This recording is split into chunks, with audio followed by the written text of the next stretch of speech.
荒野一人ひた走る者まだ見ぬ世界あるか希望を抱いて信じる者はただ光る情熱熱く燃えたぎるぜ誰にも止められない心の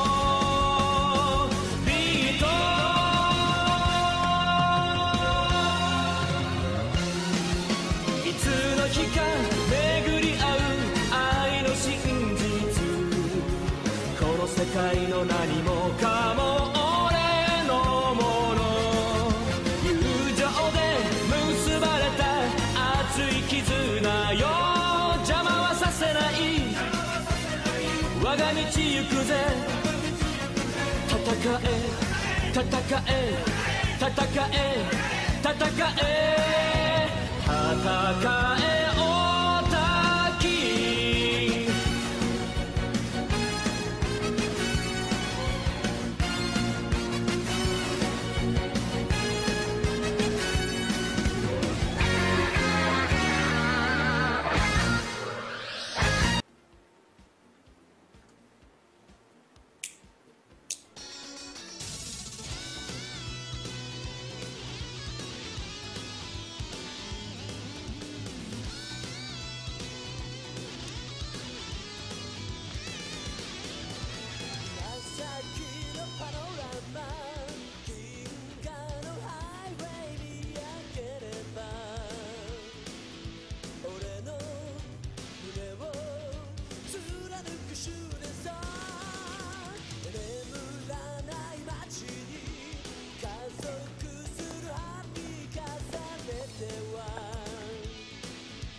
教えてくれセブンスムーンこの胸のモヤモヤを俺をどこへと連れて行くのか淡く揺れるセブンスムーン響いてくるリズムに惹かれたダンスで答えを探すだけさ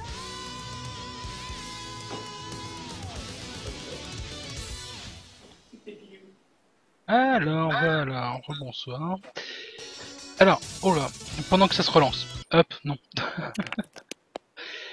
Ah, donc Macross 7, hein, série qui était sortie en 1995. Je reprends mes notes parce que là je vous le faisais de mémoire. Alors, série de 1995, donc dirigée par un certain Tetsuo Amino avec comme créateur original Shoji Kawamori, le créateur originel. Finalement, il était là aux manettes lui aussi. Au carré design, nous avons Mikimoto qui était le designer de Macross premier du nom, Macross 2 et compagnie. Enfin, on commence à le connaître. Et c'est une série qui a fait une cinquantaine d'épisodes, etc. Enfin bon, bref. Bref. Qu'en dire de plus, si ce n'est que là, nous avons affaire à, comment ça s'appelle, un jeune groupe en fait de musique qui est à bord du Macross 7, en fait comment ça, oh, ça y est, je commence à perdre mes mots. Léon, tu peux m'aider? Ce sont des colonies. Voilà, c'est les colonies, mais c'était ça y est, je me souviens plus. Les Mégarodes. Voilà. Parce que à la suite de la série, enfin bon, une fois qu'ils ont commencé à reconstruire l'espèce humaine, la Terre, etc., ils ont commencé à se dire, bon, bah, la Terre étant dévastée, on va aller conquérir d'autres cieux et d'autres horizons, en construisant des mégarodes qui sont des super gros vaisseaux avec des villes à l'intérieur et toute la vie qu'on peut imaginer. Et là, il s'agit du Mégarode 7, d'où le nom de la série, vu que ça parle aussi du 7e fils de Maximilien Génus, qui lui-même est dans un groupe de rock, qui se prennent pour des justiciers, qui avec des Valkyries, d'où on ne sait pas où ils les ont chopés, qu'il contrôle évidemment avec des instruments vu que c'est un groupe de rock. Hein. Et donc voir une Valkyrie se faire conduire par une batterie, je peux vous dire que ça vaut son pesant de cacahuètes si vous ne l'avez pas vu. Et franchement, allez le voir juste pour ça. Quant à mon avis sur la série, j'avais été très très très déçu quoi par cette série parce qu'en fait c'est superficiel. C'est superficiel, il ne se passe pas grand chose dans cette série si ce n'est voilà, on se rend compte que le septième fils de Maximilien Génus est un mec avec un ego surdimensionné qui a des plaisirs de diva et des désirs de diva. Et voir ça pendant 50 épisodes sans compter les incohérences du fait que les ennemis ce coup-ci se font, comment ça s'appelle, détestent apparemment la musique parce que quand ils écoutent de la musique, ils passent en mode berserker, ce qui est plutôt sympa. Et voilà, que dire de plus si Non, ce n'est que... plus exactement, en fait, les ennemis sont pas des humains, ni des Entradiens, et ils sont pas très nombreux d'ailleurs apparemment, mais par contre se nourrissent bien volontiers de ce qu'ils appellent la spiritia, c'est l'essence vitale qui peut être issue apparemment des humains. Et le seul moyen de lutter contre ces espèces de vampires de l'espace, qui au début de la série passent leur temps à aller choper des pilotes de Valkyrie pour leur prendre la spiritia, c'est de chanter ou de leur envoyer des chansons à la tronche. Euh, c'est d'autant plus ridicule que le groupe de rock, donc, qui est les Firebombers, euh, déjà au début chante dans l'espace, qui est déjà un peu spécial, c'est-à-dire que si on n'a pas de casque ou de radio et qu'on ne se branche pas en plus sur la bonne fréquence pour les entendre, on risque pas normalement de les entendre, mais eux ils arrivent. Hein. Ils Ah bah arrivent à... ils ont des enceintes collées sur les mechas, hein, ça rigole pas. Hein. Ça c'est après, ils arrivent à les modifier encore et ils rajoutent des enceintes sur les épaules des mechas. Et c'est très très fort parce que dans l'espace du coup ils arrivent à se faire entendre que les gens le veuillent ou non. C'est d'un ridicule singulier quoi. Et à côté de ça, il y a les petites affaires de la ville. Alors, Myria, précisons que Myria est la mère, c'est-à-dire elle a un rôle politique. Elle est mère de Macross 7, tandis que Max est, on va dire, l'amiral de la flotte, puisqu'en fait, il ne s'agit pas seulement d'un vaisseau, c'est toute une flotte de petits vaisseaux, et un gros vaisseau en plus. Max est en plus secondé sur le vaisseau par Exedor, que l'on avait déjà vu dans la série et dans le film. Là, pour le coup, c'est la tête d'Exedor du film avec des protubérances sur le crâne, etc. Mais leur particularité, c'est que la tête d'Exedor dépasse dans le... Sur le pont, ouais. Voilà, sur la passerelle de Macross 7. On ne voit que sa tête, on ne sait pas s'il est qu'une tête ou s'il a le corps en dessous, qui est peut-être branché, je sais pas moi, à des toilettes ou quoi. Les toilettes entradiennes, elles existent, hein, je rappelle qu'on en voit dans la série, donc oui, vous avez le droit de faire des cauchemars dessus. Voilà, bon, enfin, tout ce qu'il y a là-dedans, c'est effectivement très superficiel. Il y a une nénette qu'on voit, mais tout du long de la série, on ne sait même pas d'où elle sort, à ce qu'elle veut. Habillée tout en blanc avec un petit chapeau, elle passe son temps à courir après le héros avec un bouquet de fleurs. Ouais, c'est la fan, ouais.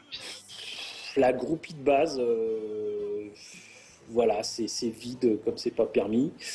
Il pourrait y avoir des évolutions dans la série, mais visiblement en 50 épisodes, ils n'ont pas pu faire grand-chose à part rajouter des enceintes sur les épaules des Valkyries, des Firebombers, dont on ne sait effectivement pas d'où viennent les mechas en question, hein, parce que rappelons aussi en plus que la Valkyrie héros, c'est ni plus ni moins que le VF-19, c'est-à-dire le YF-19 de Macross Plus, en version améliorée et produite en série.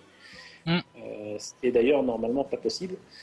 Donc en plus, le gars, il a trouvé le moyen de choper un prototype de mecha. Et comme si ça suffisait pas, son mecha, comme on le voit dans le générique, a à la fois une tête de Valkyrie normale et une tête humaine, avec une expression, un visage. Donc là, pour moi, Macross 7 a vraiment touché le fond.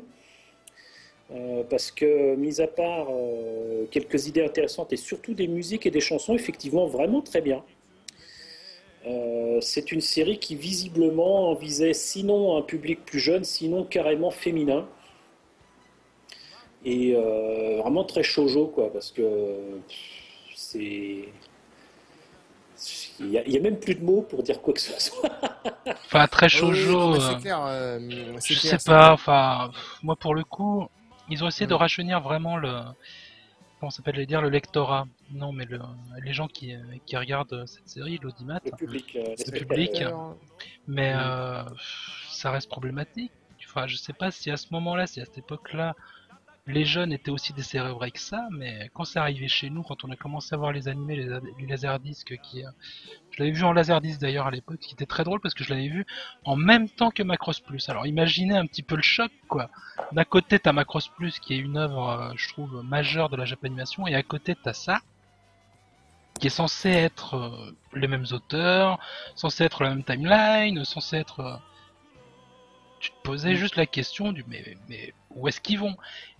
Et il faut aussi regarder aussi par rapport, comment ça s'appelle, à la technique, parce que mis à part le générique que je vous ai mis, l'animé est indigent. Au niveau de la technique, C'est c'est vraiment 3 très images mal. secondes, quoi. C'est horriblement mal fait. Après, enfin, bah Ça sentait vraiment le dessin animé générique, hein. Vraiment.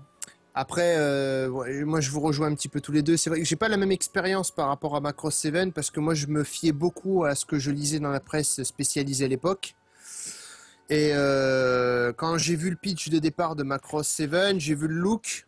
À l'époque, j'ai pas, ça a été un électrochoc. Moi, j'attendais totalement autre chose d'une vraie suite de Macross. En ayant en plus mis, en tant que fan de Macross de la première heure, mis la série, le film et Flashback 2012 sur un piédestal, il était très difficile pour un animé fan comme moi, peut-être par ma culture d'occidental et pas une culture japonaise, c'est pas évident. J'avais pas envie, étant fan en plus de la première heure, j'avais pas honnêtement envie personnellement de m'investir dans ce truc et je me suis arrêté, je vous le dis tout de suite, au générique, hein. Je suis pas allé plus loin. J'ai tenté l'expérience, j'ai même pas accroché au-delà de l'opening parce que c'était pas possible, quoi. C'était tout simplement pas possible. Et d'ailleurs, vous le verrez par rapport à l'extrait que Data mettra après de Juno AV. Euh, on n'est pas, la musique prend le pas, le porte-nawak musical prend le pas sur ce qu'est Macross, quoi. Donc c'est pas, ça devient autre chose. C'est un autre public, effectivement, un public d'animé fans qui est en train de changer et où Macross doit prendre une direction un petit peu différente pour les producteurs de cette époque-là. Donc, est-ce que c'était le bon? Je ne sais pas. Après, on le verra par la suite par rapport à Macross Plus. On va le voir, on le verra tout à l'heure. Mais il semblait apparemment évident pour Kawamori de prendre une direction un petit peu différente de Macross 7. Et on le verra aussi tout à l'heure. Donc moi, en tant que fan, étant peut-être plus jeune que vous aussi, je sais pas, je suis trop peut-être était beaucoup plus sceptique par rapport à ça, par rapport à ce qu'on avait sur le papier, et très déçu de Macross 2, arriver encore après Macross 7 à quelque chose d'autrement autre que Macross 2, il se fallait que ce soit exceptionnel. Et là, Macross 7, c'est pas du tout le cas, quoi. Donc Ouais. moi, j'ai passé mon chemin tout de suite.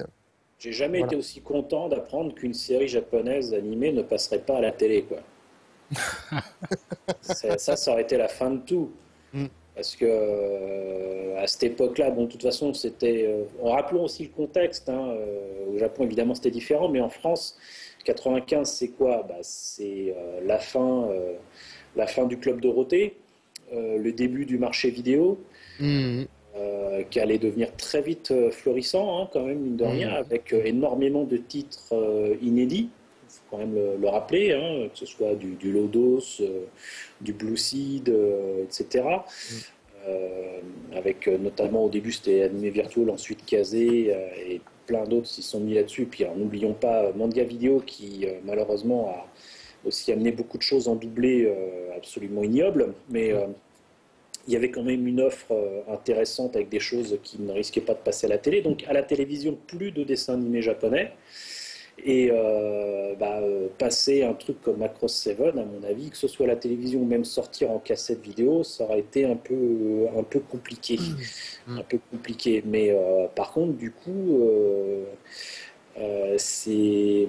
Enfin, quand on voit que ces trucs-là, bon, en plus, effectivement, je vous rejoins là-dessus, tous les deux, c'est que à l'époque, avec les copains, plutôt que d'acheter au plus cher les cassettes vidéo au Japon, il valait mieux acheter les laserdiscs. Mais quand on voit un truc comme Macross 7, avoir mis autant d'argent dans les laserdiscs, on se dit, mon Dieu, mais qu'est-ce que j'ai fait? C'est ça. J'ai perdu 3 mois de salaire pour rien, là. Ouais, Euh, c'est vrai.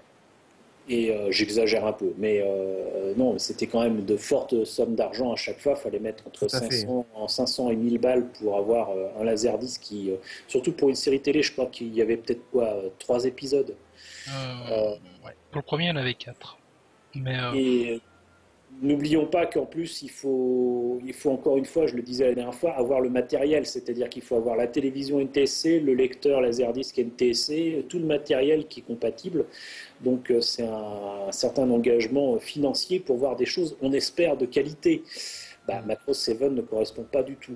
Je vais me faire un petit peu l'avocat du diable en disant que suite à cette série, il y a eu des suites quand même en EEV et en film. Le film Macross 7 qui ne compile pas la série mais qui est une suite, où on retrouve le héros sur une planète où il y a visiblement des descendants de Zentradiens, dont un qui a choisi de garder sa taille zentradienne et qui poursuit, tenez-vous bien, après les chansons dans l'espace, il y a les baleines dans l'espace. Baleines spatiales, et pour sauver les baleines spatiales, notre héros, évidemment, court dans l'espace et va chanter devant le Zentradien à taille normale et sauver les baleines, vous comprenez? Voilà, donc visiblement celui qui a fait ce scénario-là avait un petit peu trop regardé Star Trek 4, mais le fait est que techniquement, pour le coup, au niveau animation, dessin, etc., les suites de la série sont pas mal. ouais. C'est pas mal du tout. Et ce qui rachète vraiment le projet Macross 7, c'est encore une fois les musiques, les chansons. Le gars qui chante, je sais plus comment il s'appelle. Bazara. Il a un vrai nom, le gars. Ah, tu veux parler du groupe? Alors, Ouais, donc les Firebomber et puis le gars qui joue Bassara et qui chante les chansons de Bassara, il sait chanter et c'est du bon. Ah ouais, d'accord. C'est pas un mauvais, mais de toute façon, globalement, c'est ce qu'on peut retenir de Macross, même quand le chapitre de Macross n'est pas bon, la plupart du temps, les musiques et les chansons sont toujours bonnes. Hein. ouais. C'est jamais c'est jamais de la soupe ou très rarement. Donc voilà, mais alors du coup effectivement en même temps que Macross 7 sort ce qui a clairement sauvé pour moi la licence qui commençait franchement à faire sa traversée du désert, hein, en tout cas dans mon cœur. Et là il nous faut, je pense, sans tarder parler de Macross Plus, mais peut-être que je vais un petit peu trop vite. Ouais, parce que en fait, je voulais aussi parler du manga parce que je pense Ah, qu'on sera pas complet oui, si on ne parle pas un peu du manga qui, à mes yeux, Mm. a légèrement sauvé la série parce que le manga était lisible. Je me suis tous acheté à l'époque, j'ai les 8 volumes. J'en ai pas un excellent souvenir, mais j'en ai pas de mauvais. Ça se lisait. Et le truc, c'est que, comment ça s'appelle dans le manga, on parle encore d'un des fils de Maximilien Génus, mais cette fois-ci, un des fils, comment ça s'appelle, caché, hein, de Maximilien Génus. Et le truc, c'est que apparemment, ça serait un espèce de champion de T-Crush, enfin, avec des espèces de rollers aériens où le mec il fait des espèces de cascades pas possibles. Et en fait, le manga commence par le fait que le héros, hein, se fait poursuivre par un colonel qui veut le recruter parce qu'il est super bon et le faire participer à un tournoi de Tech Rush dont les gagnants deviendraient des pilotes de mecha. Voilà. Bon, le synopsis, ça commence pas terrible, ça finit pas terrible, mais ça reste complètement lisible. C'est assez sympathique. Si vous voulez voir si vous voulez un Macross 7 qui soit potable, prenez celui-là. c'est Oubliez tout le Macross reste. 7 Trash. Macross 7 Trash. Voilà, Macross 7 Trash, merci. Et c'était publié chez Glénat. Et je pense pas qu'ils aient continué à le rééditer parce qu'ils ont évidemment cessé de renouveler les droits autour de ça il y a quelques années. mais c'est facilement trouvable dans beaucoup de boutiques d'occasion. J'en vois régulièrement. Je ne citerai pas les boutiques, quoique si, allez hop, si vous êtes sur Paris, allez chez Ayaku Shop, je suis sûr qu'il y en a. Et sinon, vous allez dans n'importe quelle boutique qui fait des mangas d'occasion. Traînez dans les Emmaüs, des fois, de temps en temps, il y a des choses sympathiques à trouver. Et, parce que ça commence à dater, hein, je crois que c'était... Bah, c'est sorti début 2000, ouais, mais je me rappelle plus exactement quand. je croyais que c'était plutôt fin des années 90. Hein. Sérieux? Enfin bon, en tout Ouais, cas, ouais, ils étaient encore... ouais. C'est encore la vieille forme des mangas, quoi, savoir qu'ils mettaient pas de trucs anti-poussière. Donc, Ouais. ouais. Mais bon, en tout cas, il est pas trop mal. Voilà, on va dire qu'il est pas trop mal. Il m'a pas déçu par rapport au reste. Il se tient. Et c'est par Mikimoto en plus. Hein, les dessins sont super agréables. Il y a vraiment rien à redire là-dessus, quoi. Mais ouais, effectivement, à partir de là, je crois qu'on peut passer à Macross Plus, si vous le voulez bien. Ah, on a oublié l'extrait. L'extrait. Ah, Eh tu oui, veux la preuve. l'extrait? La preuve par la vidéo, s'il vous plaît. Oui, Monsieur oui, Nata, oui. la preuve par la vidéo, que les Oh, gens se rendent mince. compte, qu'ils aient un avis là-dessus. Oui, Mais- oui. Tu sais qu'ils vont nous prendre pour des salauds, hein? Tu le sais. Oui. Ah ben, Il il se faut protège souffrir. les yeux, il regarde qu'avec un œil et puis ça passera.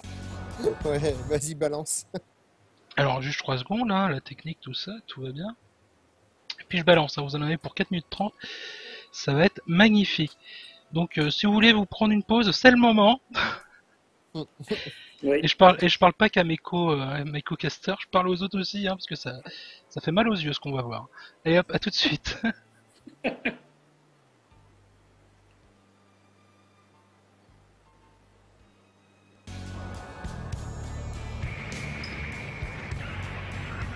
Ah, et manifestement la technique ne veut pas. Ah, La technique ne veut pas. Ah, 3 secondes, 3 secondes. Ah, la technique s'emballe. Quand la technique s'emballe, c'est que c'est pas bon. Alors, on va se la refaire, hein, plus calmement. Alors, ouvrir, tout va bien. Hop. Non, ça veut pas. Bon, bah... Ah, si, ça veut. Voilà, vous pouvez souffrir en silence. Allez, à tout de suite. トランスフォーメーション完了。エキセドル参謀マクロスキャノンを発射しろ。照準座標軸 09EX21FY88SZ エキセドル参謀、それでは副将はどうした？了解。マクロスキャノン照準座標軸 09EX21FY88SZ 敵機関前方にデフォルト反応。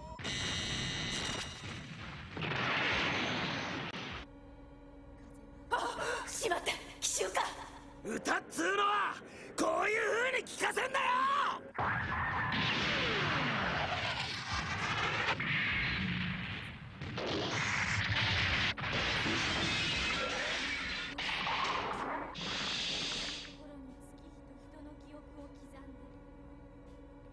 なんだ、不発だ。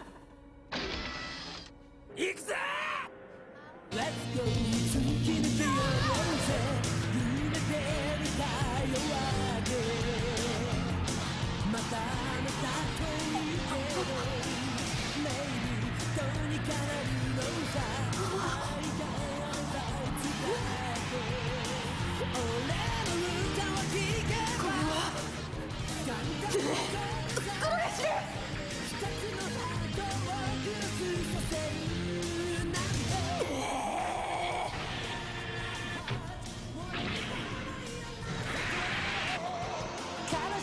なんてことするのよバッタラ。姫はこんなことしなかったわよ。だ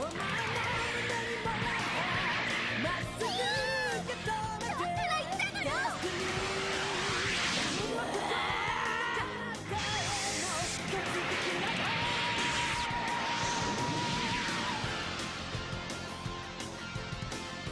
こりゃ一体どういうことだ。 Let's dance 星たちも歌う死んだって長くて翼を振ったら Rock with me Baby なんとかするからその手を離さないで俺の歌を聴いてパワーを出せよマクロスキャノン発射準備完マクロスキャノン発射カウントダウン開始。発射カウントダウン開始します。真っ赤な奇跡を描き貴様名は熱気バサラカントランデバサラカルチャマクロスキャノン発射。マクロスキャノン発射。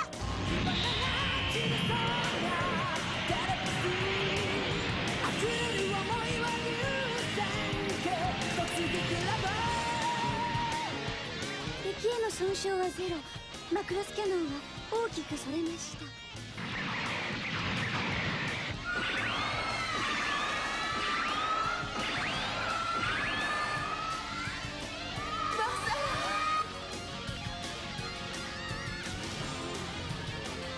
りあえずバサラの歌は好評のようです。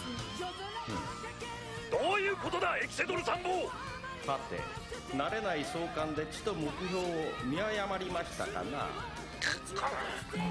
やれやれまた艦隊司令の椅子が遠のいてしまいましたかな。見事な召喚でした。